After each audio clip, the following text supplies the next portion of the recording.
Don't use a hot glue gun because it just didn't stick. I'm going to be using napkins. Super pleased with how this plant pot has turned out. I have no idea where I got this idea from. Have you ever looked at your plant pots and thought, these are boring, or maybe I should get some new ones to update what I've got? Well, in this video, I am going to be showing you 6 ways that you can upcycle your old plant pots and give them a new leash of life.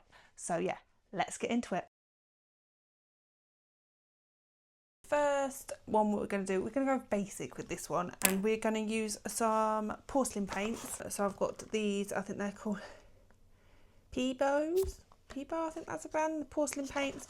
So you basically paint them on, leave them 24 hours and then stick it in the oven for it to cure, and then yeah, they give like a ceramic porcelain finish, and they are quite hard wearing and stuff. So yeah, we're going to go on with these, and I'm going to paint this plant pot as well as this one.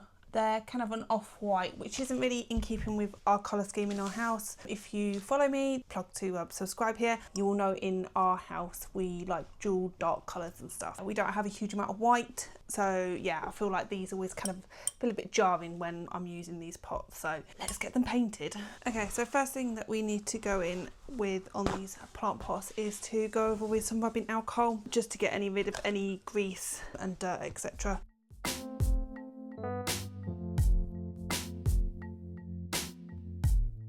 Okay, so for the first one, I'm going to use, well, I think I'm going to mix some colours. So I really quite like this pink, but I'm just a bit worried it might be a little bit too bright. So I'm going to mix it in with this colour, which is like a purpley pinky colour. So hopefully then it'll kind of give me like a purpley pink colour, I'm thinking. So yeah, let's give it a go and see what happened.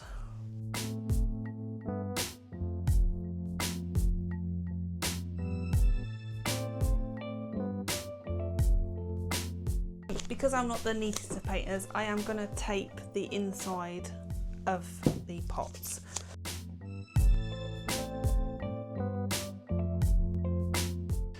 Let's get painting.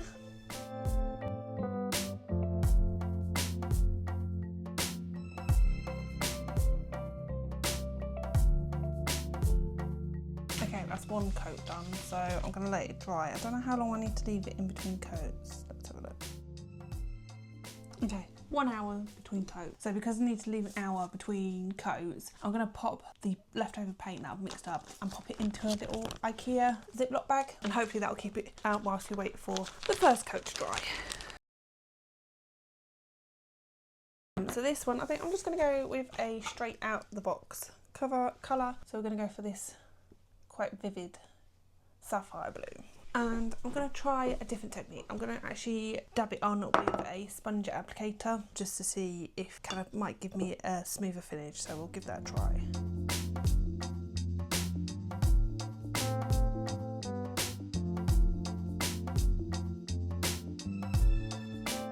Okay, so I think I'm going to go in with the sponge technique on the pink bars as well. I just think it's given a bit more of a smoother vibe and probably better coverage as well. So let's do that with this one.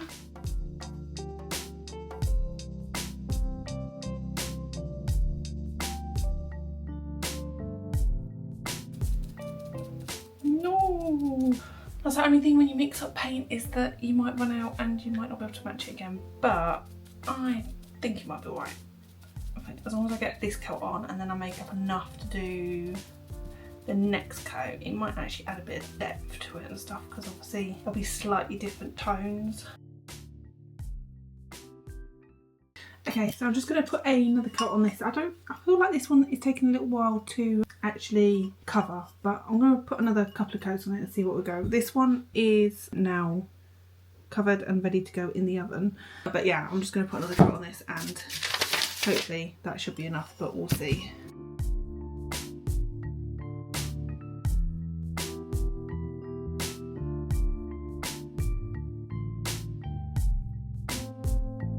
I have now finished painting, so they're ready to go in the oven. They've had over 24 hours to dry. I would say this one is probably not that even of coverage, but I don't mind it. It adds a bit of texture and depth to it, I suppose, whereas this one's probably a lot more even coverage. Okay, so we're going to put these in the oven at 150, but you put them in a cold oven, so I'm just going to take out these trays and stuff in here. Right, so we put it on at 150, and then we're just going to pop these in there and leave them in there for 35 minutes once it's up to a temperature of 150.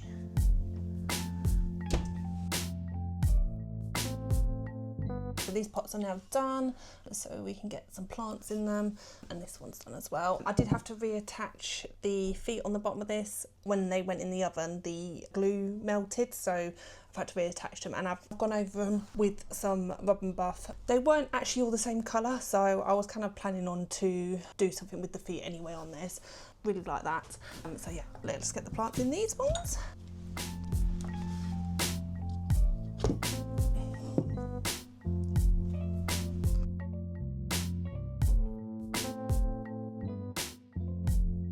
Really pleased with how these turned out. This is like a really easy upcycle trick, very simple and really cost effective. For this next one, I'm going to be upcycling this plant pot. So I really like it, however the green is a little bit, it's not vibey enough for me. So we are going to cover it in gold leaf. I'm hoping it's going to bring out the texture of the leaves on the pot, but if not, I might have to add something just to bring them forward and stuff. But I thought I'd come outside because it is a gorgeous day today. Gold leafing can be a bit messy anyway, so yeah, let's get this done. First thing first is we need to go on with this metal leaf seize. So basically it's just a glue that kind of goes tacky, and then it means you can apply the gold leaf.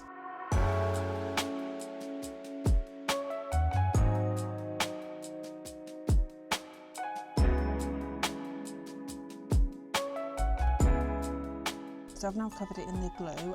So normally I'd leave it about 15-20 minutes for it to go tacky, but because we're outside it is quite warm and it's gone tacky already and it's clear. It does stay tacky for quite some time, so you can keep working on it. But yeah, let's get some leaf on. Okay, so I just realised I haven't been filming me do this, so I've nearly enough done this one. But yeah, we let the glue go a little bit tacky, and now we're just applying the gold leaf. But yeah, I will do another gold leaf pot so I can show you what we do.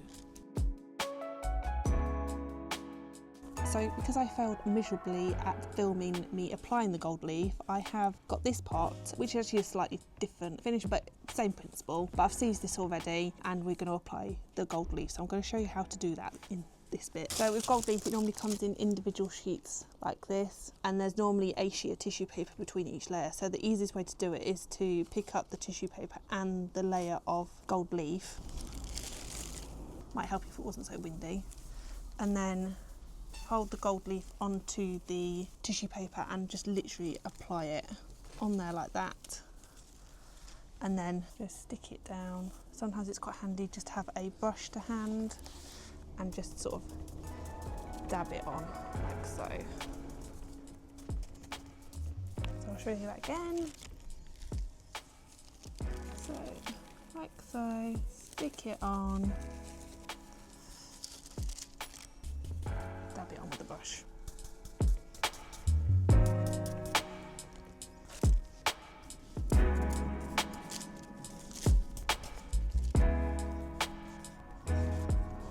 So that's done, so we'll let that dry, and I will show you at the end what this one turns out like, but we will go back to previous me doing the original pot that I tried to gold leaf. So I've left this for the afternoon outside just to dry, so I'm going to go over it with a fine brush just to get off any excess, and then I think I'll probably just need to touch up in places where there isn't any gold leaf. So yeah, let's do this.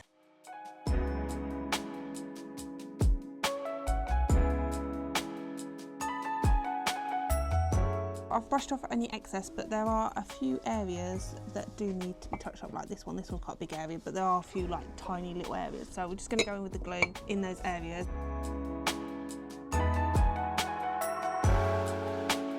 So I'm just going to wait for the glue to go dry, and then I'm just going to get a sheet and I'm just going to dab it on the areas that are missing gold leaf. And then we can leave it overnight. So the seize needs, I think, 24 hours to dry, and then later on tomorrow I can put some lacquer on it just to finish it off and protect the surface.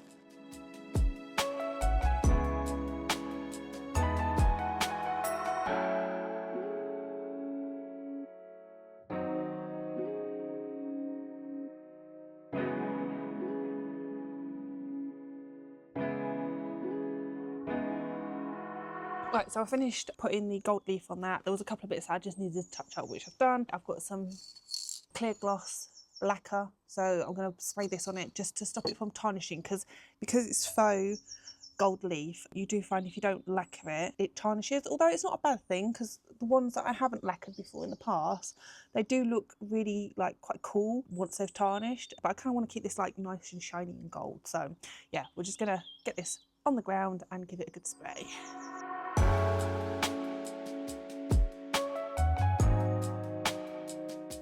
Both of the gold leaf pots are now finished, so we can get the plants in there and get them in their spaces.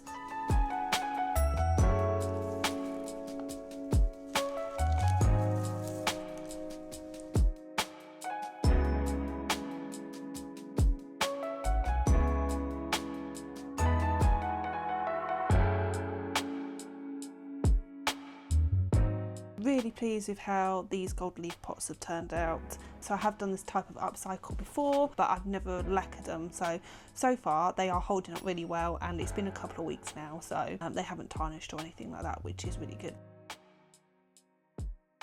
For this next upcycle, I'm going to be upcycling this pot, and we are going to be using a bit of inspiration from these kind of styles of pots. So what I've got is some half wooden beads, and then what I've done is I've marked out on the pot where the beads are going to sit. I mean, you could freehand this, but me being me, I do like to make sure that we're not going to be left with any oversized gaps and stuff, and that they're evenly spread. And then I'm also going to do it on the little saucer that goes with it as well. But yeah, we're basically going to go around and we are going to stick all the beads along the top like so.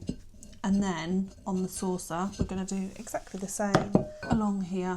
And I'm just going to use my glue gun to do this. The glue sticks that I use are the Gorilla Glue sticks. I find that they are the best ones.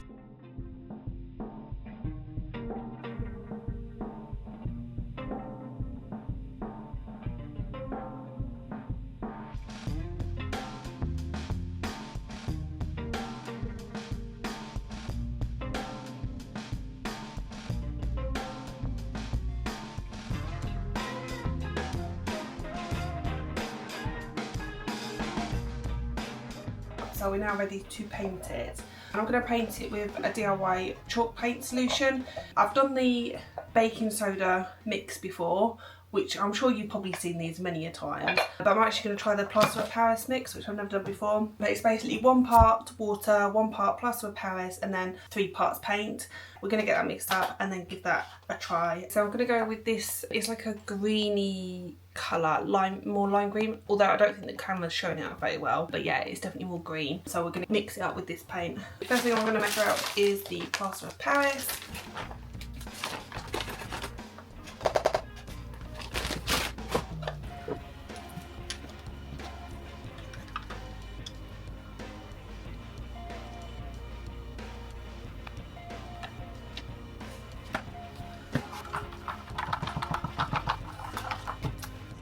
Painting.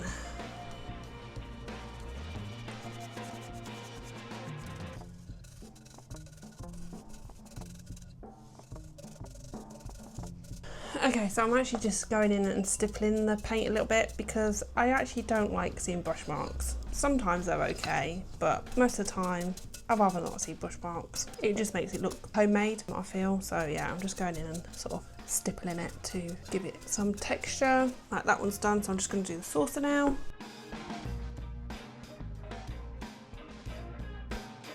I've put the leftover paint back into the pot the paint was in, because I used most of the paint anyway. So I'll stop it from drying out, because obviously I need to do some more coats.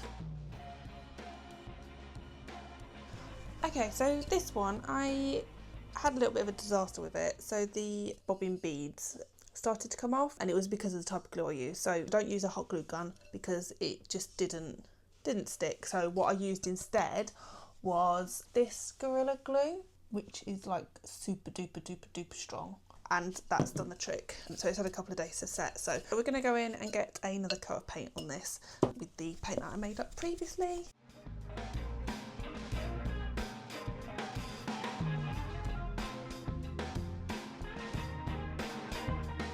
Okay, so we've done one coat. So yeah, I'm just gonna leave it for a little while to dry. I think it probably only needs one more coat, so, and then we can get the plant back in there. This one's ready for the plant to go back in. I have brought it outside because the plant needs to go actually in the pot, so.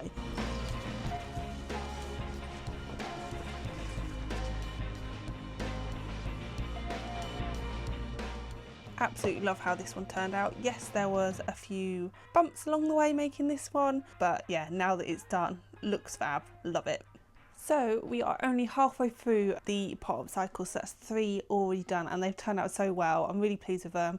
I've got 3 more ways to upcycle plant pots and the next 3 are quite unique, so yeah, stay tuned.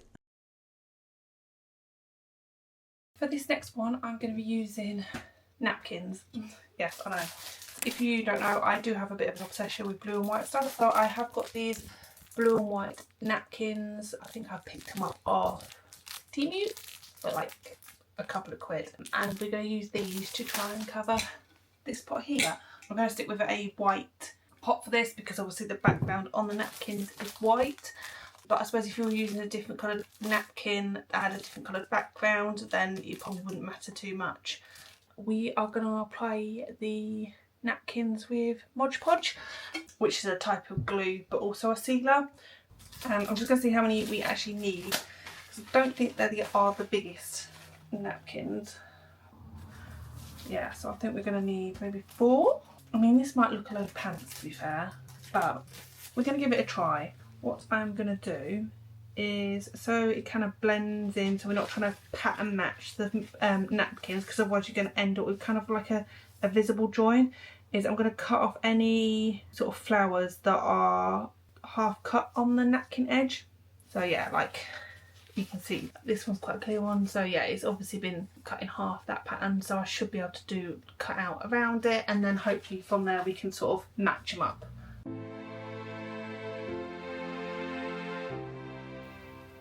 So yeah, as you can see, I've kind of cut around the edge of the flowers.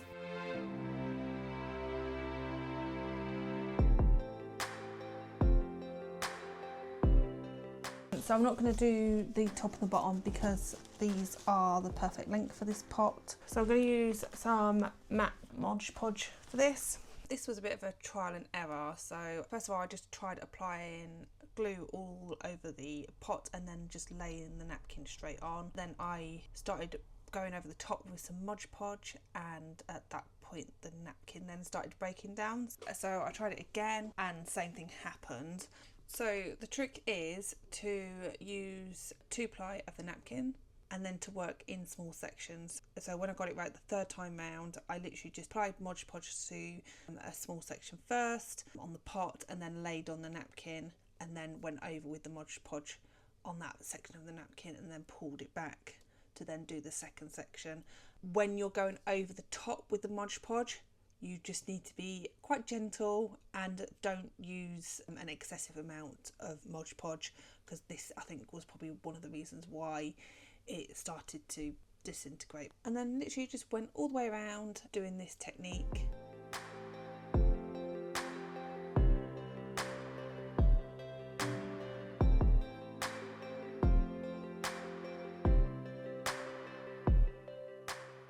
And then because this pot was fluted, it did mean that there were sections where there wasn't any flowers. So what I did cut out individual sections of the napkins and just glued them on individually, just to fill in any of those gaps. Okay, so for something that I thought was going to be a bit of a disaster, it's not doing too bad. I've done all of this now. I think I'm just going to go over it with the Mod Podge once now, just to make sure the bottom's all stuck down, and then I think I'll leave it overnight and then go over it with quite a few coats of Mod Podge tomorrow, just to get it sealed. So this one's been a few days of just sitting around, so I think I'm just going to do one more coat of Mod Podge on it, and then this one I can get the plant back in it. So yeah, let's get that done.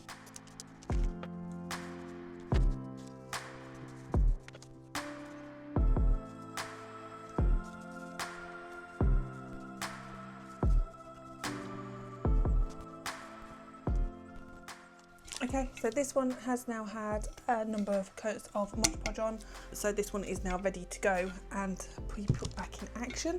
So unfortunately this plant is looking a little bit sorry for itself, the edge is a bit burnt.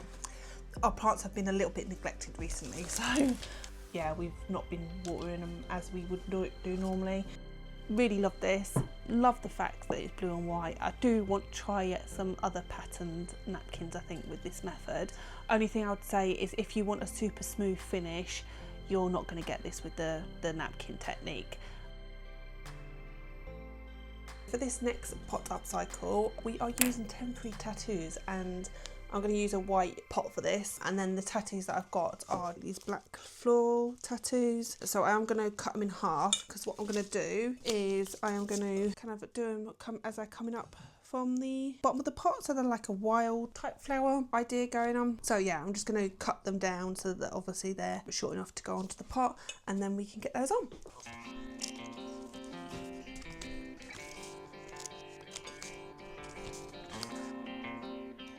So I've cut all the tattoos down, and then I've got a cup of water with a sponge applicator so we can get these on. So I'm just going to freehand this and just sort of see where we go. Let's do that one first.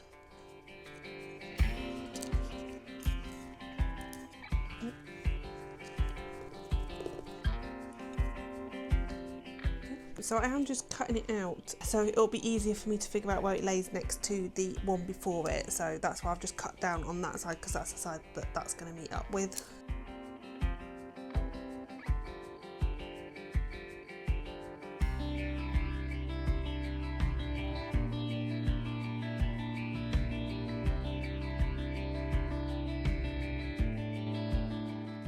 Okay, so this one's now complete, so we can get this one in its place. Super pleased with how this plant pot has turned out. I have no idea where I got this idea from, but it's fab, and I definitely want to try this again, but maybe with some like coloured tattoos.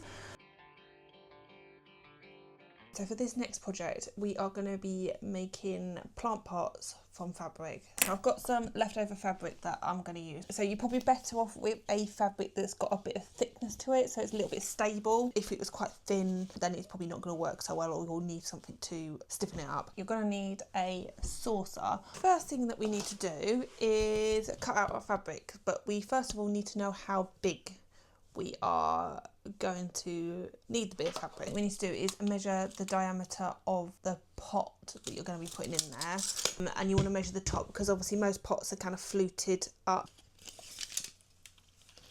So I'm going to say it is 18 centimetres, just give us a bit of leeway, and then we just want to work out our circumference from that. So I'm just going to pop it in Google. So yeah, whatever the measurement is, you need to allow for seam allowance. So I'm going to allow a 1.5 centimetre seam allowance on either end, so that's going to make it 59.5, and then we want to measure the height of the plant pot as well, and you do want it so it's maybe a couple of centimetres taller than the actual pot inside. We're going to go 17 centimetres tall, and then again we want to add seam allowance, so we want seam allowance at the top and the bottom, so another 3 centimetres. So we want one piece of fabric to be 59 centimetres by 20 centimetres, and then we will need to cut out a circle for the base of the pot as well.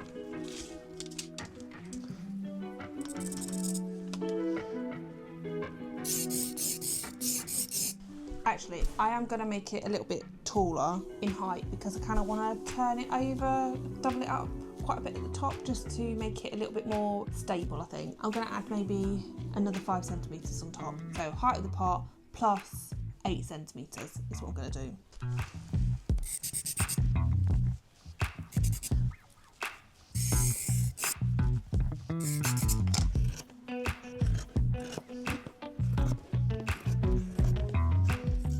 Okay, so that's our side piece. Right, let's do the circle. So I think I've got a circle that I can potentially use. Let me just measure it.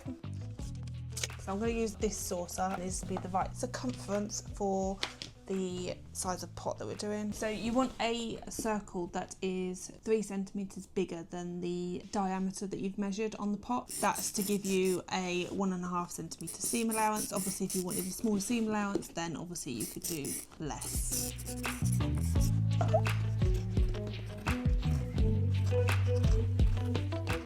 first thing I'm going to do is stitch the sides up, and then we'll hem it at the top, and then we can attach the base. Right, I think I'm going to press it down before I stitch the hem, so let's do that.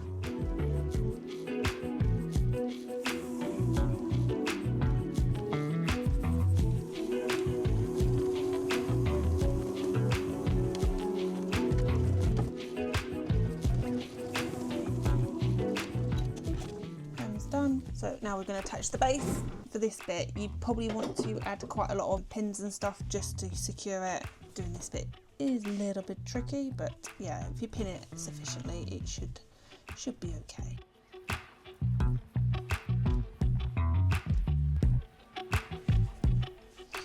Okay, so yeah, we've pinned it all the way around, so now we need to just attach it.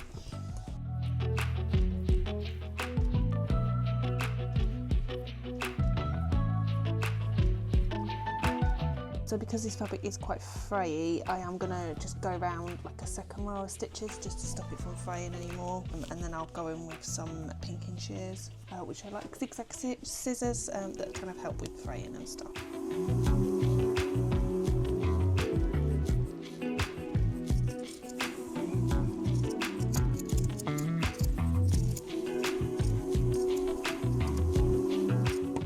So we can now turn it the right way round.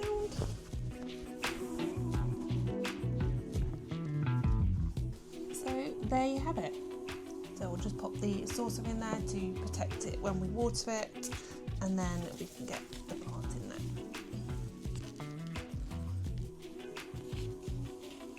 Really pleased with how this fabric one's turned out.